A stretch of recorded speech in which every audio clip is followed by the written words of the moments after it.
back to Navigating Performance Management, your compass to HR success. I'm Roly Walter, founder of Appraisd, the employee performance management platform. And Appraisd is designed to help managers and employees get the very best from each other, getting feedback on how they're doing, alignment on objectives, and clarity on opportunities for personal development and growth. And today, I'm delighted to be joined by Elizma Els, an industrial psychologist and head of human capital at Boxfusion. And Boxfusion is a software solutions company that is 100% African owned, operated, and staffed. Elizma, thank you so much for joining us today from South Africa. How are you doing today? I'm doing well, thank you. It's a pleasure to join your podcast today. So industrial psychology in South Africa is basically, they call us the HR on steroids. So we look at what the business wants, the requirements, where they want to go, and then also what the individual needs is.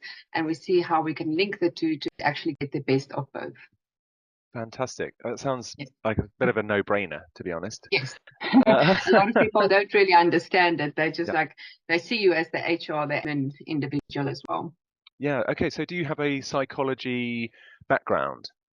Yes. I've done my master's in industrial psychology. Yeah. Okay. Amazing. Yes. Right. Okay.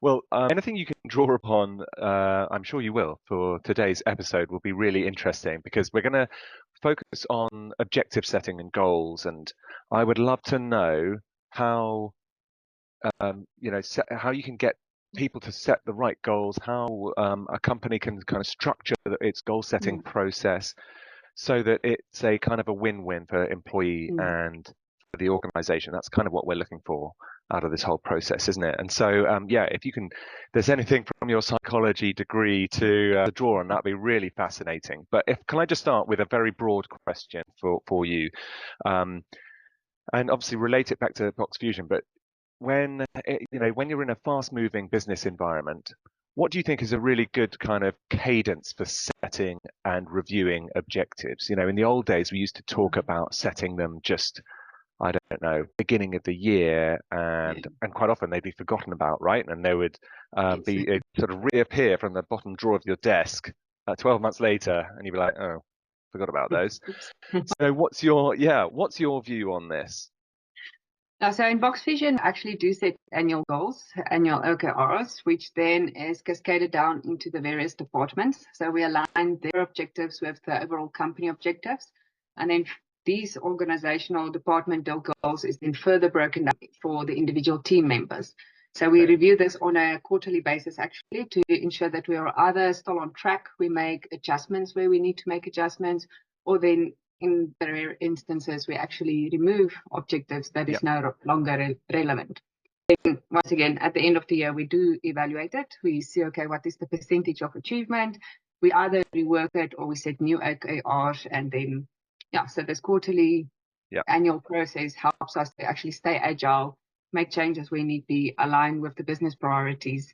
Because even in tech today, I mean, this we create or think we're creating, tomorrow it might not be even relevant. So we just stop and change again. Excellent. Okay. So I really like this because it sort of aligns with how I think about performance management and performance management process, which is that you need to have a combination of little and often and regular updates and altering course and measuring what you're doing and shifting tack and so on in order to achieve something that actually might take a while, maybe a year, to achieve as a whole. So you've got your kind of more visionary objectives for the company and the department that are kind of there as a sort of a North Star, and then individuals have their own objectives, but you're keeping on top of them each quarter, making sure that if one's going off track, they get a bit more support, or if one's no longer relevant because the markets have changed or whatever it is, then you can adjust. Does that sound? Are we on the right track? Yeah, that's exactly what we do. Because not all the individuals actually also knows when they actually start out of the business what is an OKR. So we also guide them through the entire process. Yeah. Okay. Right. So leads on to my next question then, which is around OKRs and SMART objectives. Have you found one particular framework, like the OKRs, for example, to be particularly effective? And did you try other things before that? And did it require a lot of education and kind of bedding in to get it to work? Yeah. So I started with Boxfusion about a year ago, and they already had the implementation of the OKR system. And the founder actually found it that Google and everybody uses it, so he kind of adopted that pathway. But the individuals weren't really sure of how to set it, how to actually frame it or phrase it. And so there's a whole process that we had to go through and that we actually now just completed now in March. That's Okay. actually making it available for everybody to see what the company goals is, how they fit in. Everybody was like part of the goal setting, like what initiatives can they bring to the company in order to actually achieve the company goals, and then further breakdowns into their departments. Okay, so this is really interesting. Can we just drill down into this a little bit more? So I'd love to know about, yeah, what's the process of going from company to departmental to individual OKRs? Because I know that some of our customers struggle with this because it feels like you need a lot of orchestration, right? You need things to be done at a certain time, and Yes. otherwise, before you know it, it's halfway through the year and individuals haven't got their OKRs. How does it work, or what advice could you give us? No, so as I mentioned, the company tried it before. They've Yeah. roughly tried it for a year and a half, and then the uptake was slow. People didn't really understand it. So I really actually started from the basics last year. I had monthly sessions with the individuals focusing on the various topics of performance management, how to do it, what's the benefits for the company, for the individuals. We changed the mid-year and end-year reviews to not only have the OKRs, but also KPIs to make the difference between what is your core responsibilities and then what is the big out there objectives that you really want to move the needle forward for the company. So we actually have an annual session with their executive team where they have a retreat for 2 days. They set the company objectives. And then, as you mentioned earlier, it kind of got forgotten. Yeah. So this was the first year actually where we invited the managerial team as well. So we set the business OKRs, and then from there on, the managerial team set their department OKRs. And then after that, they had 2 weeks where they had to have breakaways with their teams to explain the company's OKRs, the structure, and so forth. And then we had 2 weeks ago, actually, we had a big company rollout on a whole Boxfusion day where we shared to all the departments the company OKRs once again. We shared all the different department OKRs so that everybody is aware of what's going on in the business. And then we had breakaway sessions with mixed teams where they actually have to make initiatives and ideas in order to actually they as an individual or their team can align to the company's objectives. So going forward now, after 3 months, we will then once again look at the progress we have made towards these business OKRs as well as the department OKRs. And then we will indicate what was the contributions from everybody. We're making sure that it's transparent so that everybody can just see, okay, what is my impact on the business, on my team? So it kind of fosters that, okay, I belong here. I'm part of the growth of the company or that alignment. Okay, and I'm going to come back to that actually, and we're going to get into psychology, I reckon, when we talk about that maybe in a minute. But not the OKR. So, yes, it sounds like this is you, presumably, putting in a lot of effort to make these meetings happen and get people to do Yeah. it and come out of the meetings with everything written down and done and agreed. Would you say that's what sort of made the difference, do you think, between this successful round and the previous attempts? Yeah, I think people were more involved now than previously. Previously, it was the company wants to go somewhere and yes, the executive team of 6 individuals, they were aligned, but they didn't share it with anybody, or it was shared in a PowerPoint and then it's gone. But now everybody had actual physical interactions, either with their teams or with different members of the team. People started actually, some of the comments on the day was, oh, now I realize why the company set this OKR. So previously, because we kind of have the same OKRs of last year because nothing really nothing happened. Yeah. So now people are actually saying, oh, I can actually understand it. I see the value of it. And they are a bit more like accountable and responsible to say, okay, I can actually make an impact on the business success. And if the business succeeds, I will succeed. So I think it's become more personal and not just a far away.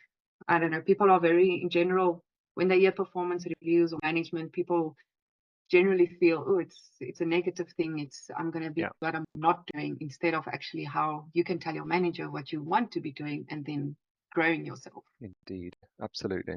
Okay, so let's talk about the power of individuals feeling like they are contributing to a greater purpose or a greater goal, which could be the departmental one or the company. Where they feel like what they're doing is making a significant contribution, and they can really see the impact that they're having.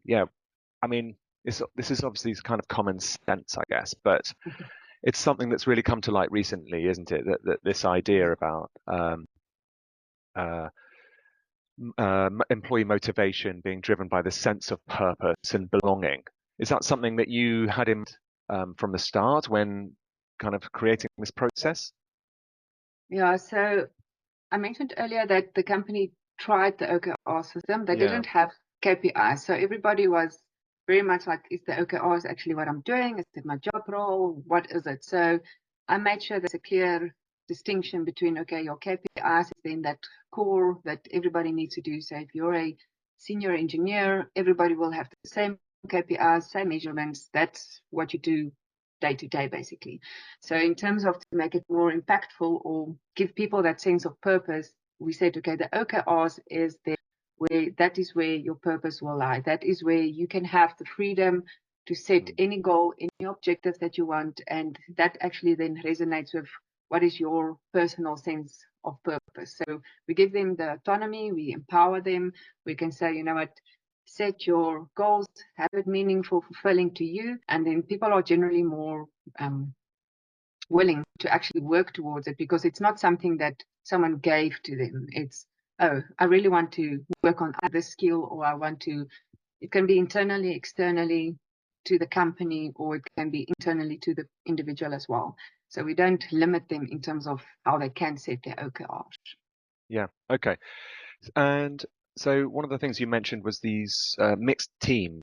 And this is something that I find really interesting myself as a the manager of a small business, in which really to kind of move the needle, as you say, you need collaboration from all sorts of different teams and different people from different groups of people. And it's very tempting just to go down the sort of departmental lines.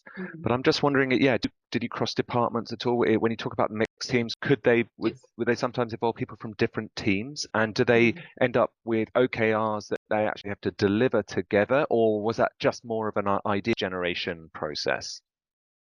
So initial setting of the OKRs, the department and the company, that's pretty much structured to say this is your department wants. But for example, when we had the brainstorming sessions, when everybody was from different teams, they could say, you know what, HR, one of your OKRs is actually to become the employer of choice, but me as marketing can actually assist you by actually increasing the social media following or something like that. So then we actually take that initiative, make it part of the OKR of HR, but then have a dual responsibility between HR and marketing. So now what we're doing is we're looking for initiatives where marketing can actually assist HR in terms of how do we get the name out there, and then marketing can do their marketing magic, and then HR just comes with all the HR information and how to actually build that employee engagement. Fantastic. Yeah. Okay, that makes complete sense. And do you think this is brought sort of additional clarity, I guess, to how people are almost like authorized to work across teams and departments like that? Because I think, without this, you might struggle to get someone in marketing to give you a bit of, I mean, obviously you can use your soft power and influence, and everyone knows that it sounds like it's a good idea, but does this give you a sort of a sort of structure, a framework to allow that kind of cross-team collaboration? Yeah, no, definitely, because I think when you're operationally involved in your section of the business, whichever it is, you get so consumed by it. Later on, you focus on, I have to do this, I have to deliver, and it's like a train that just keeps on going. But once you actually have a different perspective, or someone who actually sees what you're doing throughout the time frames, and they see okay, where the gaps are. If you just listen to those opinions, it can make a world of difference in how you actually approach certain things. Because in myself, I'm in HR for like 15 years. So now I have this HR approach towards business, if I can say that, but marketing or operations see it in a different way. So if you listen to that, then you think, okay, I've never thought of it because this is kind of the way I've been doing it. So it's actually quite nice. And individuals from all levels are then included in this process. They feel heard, they feel valued, and they can go to the CTO and say, you know what, this is what I think you should be doing in terms of getting the technology out there. So everybody's voice has been heard. Yeah, excellent. Okay. A couple more detailed questions, if it's all right, because I think our listeners will really enjoy hearing about this. There's some maybe kind of languishing with just the unloved annual objectives that aren't reviewed, don't have that structure, don't have that sort of buy-in from everyone. We'll find this really useful. So on those OKRs, do you set it so that the departmental ones, the company OKRs, they are visible to everybody and shared, and you can look at those? And individuals, do they have kind of personal ones or private ones, or actually, I think some companies will put all of those out there so everyone can see them and see what's going on, and everyone's accountable to everyone, but at the same time, you can also see what someone is working on and actually say, hey, I can actually help you out on that one. So how does it work at Boxfusion? So basically at Boxfusion, we use the Appraisd system currently, and where we actually set the goals, we have in the drop down. So when you actually go into your own personal profile, you can have a drop down in terms of what is the company goal you want to work on or the departmental goal. So you will see just the upright stream currently. We don't have where people actually see individual goals. We're still trying to just get people on the understanding and so on. So if for now we can get it right so that my goals link to the department and then to organizational, that is what we're aiming for to achieve this year. And the system makes it clear, everybody can see it, the manager can see the progress, you can do it on a slide scale. So it's very transparent in terms of who's doing what, working towards the one goal. Yeah, that's great. Okay, and so I guess the other thing that would be hard to do without the system is the reporting and seeing who does and who hasn't got goals set. Has that made a positive impact for you? Yes, definitely. I've actually changed the Appraisd system slightly. So I've modified the mid-year and the year interviews for us. And if you don't have an OKR, it gets flagged on the HR side, and we make sure that someone actually sets the OKRs, because previously people just floated by without the OKR. So yeah, and you wouldn't have any idea, I guess. Yeah. At the end of the year, you wouldn't even know what this person has been working on, because they track it on the project systems, but it never gets translated into some kind of metric or how it actually influences the business outcomes. Yeah, okay, brilliant. One final question for me, I think, or for you rather, is around, have you got any advice on what people should not do? Are there any traps to fall into, or any recommendations for things to avoid? Sure. I think it's trying to do it too fast. I think, I don't know in different countries, but in South Africa, people do tend to be kind of scared of the year interviews. Even if you think, yes, I'm a star employee, you still have that feeling of what will my manager say. Yeah. So definitely making it clear, transparent, have your monthly one-to-one sessions with individuals between managers, employees, so that they know where they are. Changes can be made to their performance as it happens, and not wait 6 or 12 months later, and then you can't even remember what they've done. And then just education. Just teach your employees if you're using a system, how the system works. Give them the breakdown of the different concepts in it, how to set it, what it means. Be clear as possible in terms of the objective the company actually wants to achieve by setting these objectives, because people need to know what is the purpose of something before they actually start buying into something. Excellent. Okay, I think that's a really great piece of advice and a lovely note to end this episode. So thank you so much, Elizma, for joining us today. That will be really useful to many of our customers and listeners.